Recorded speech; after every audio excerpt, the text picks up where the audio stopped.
what shoes to wear, how to fix that hair. Everything that really counts to be popular. I'll help you be popular.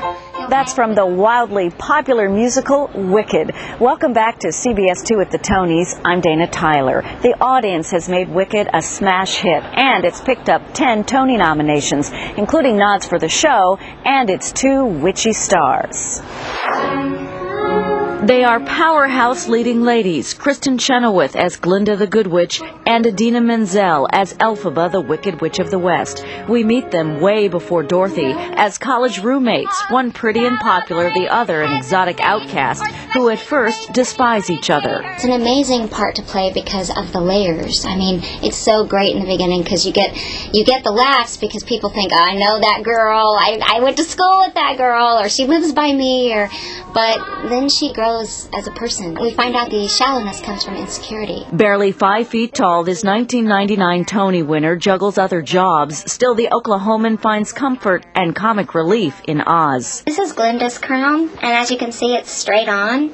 And then when things start going awry, we have a crown that is a little askew for Act 2.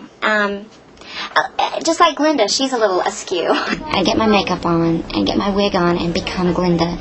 Because as great as movies and TV and concert work even is, I get to throw myself into this really complicated person every 8 times a week. And I get to work through a lot of my own frustrations. Woodbury, Long Island native Menzel says she's at peace, coming full circle, from her family trips to see Broadway shows as a child to starring in Wicked. And she gets how Elphaba feels different. I also relate to having a talent when I was young and this voice that was sort of mature for my age, and wanting to kind of hide my talents because I didn't want girls mostly to feel threatened by that, so I actually suppressed it. And what I love about this character Elphaba is that she does the same thing. She has these incredible powers and she's afraid to let them go. Of course they come out all over the place and she gets angry. What's not to love about the Wicked Witch's costumes? It makes her like this fierce witch that she can sort of, be equal with Glinda, because Glinda has these amazing clothes and yet it looks like she sewed it off in some dungeon somewhere. Yes. By herself. And how about that green skin? And we dip it in water and it's like this. And this is Mac. It's this green pancake, which they already had. They didn't have to make it. I don't know who else uses green. And it goes on really nice like that.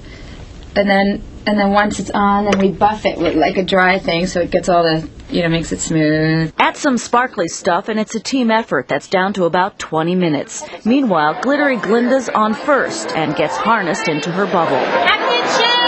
Also celebrating the rise of Wicked is Winnie Holzman, nominated for writing the book of the musical. She wrote for TV's 30-something. With Wicked, she held on to the spirit of the novel and the iconic film and explored the women's I hate you, I love you relationship. It's so beautiful to go beyond the jealousy and go, look at what you have, I just admire you. And that's that's what happens there. That's the green. They get past the greenness, the blondness, and they just go to the heart. While Glinda's ready to float over her fellow Ozians, the greening continues for Menzel, who was first nominated for a Tony in 1996 for Rent. That's where she met actor Taye Diggs. They married early last year and were even in Wicked together as lovers when he subbed for an actor. Menzel's so proud her husband's a Tony presenter. It's all about what we're wearing. He's like, hey, what color? Because I got to look right. He's the most stylish man in the city. It's all about that. Green will not be a part of the wardrobe. Green will not be a part, I can tell you that, unless it's stuck in my ears from the shower upstairs. Katie's going to take you to the Tony Gift Lounge. You'll see the expensive goodie bags, all the great stuff the presenters and winners get to take home tonight. But first, a Broadway moment. Kristen Chenoweth, she stars in Wicked. She won her first Tony playing Sally in You're a Good Man, Charlie Brown. Still, I watch the tape and hope I win. So when I do, I'm like, phew, thank goodness, I won again.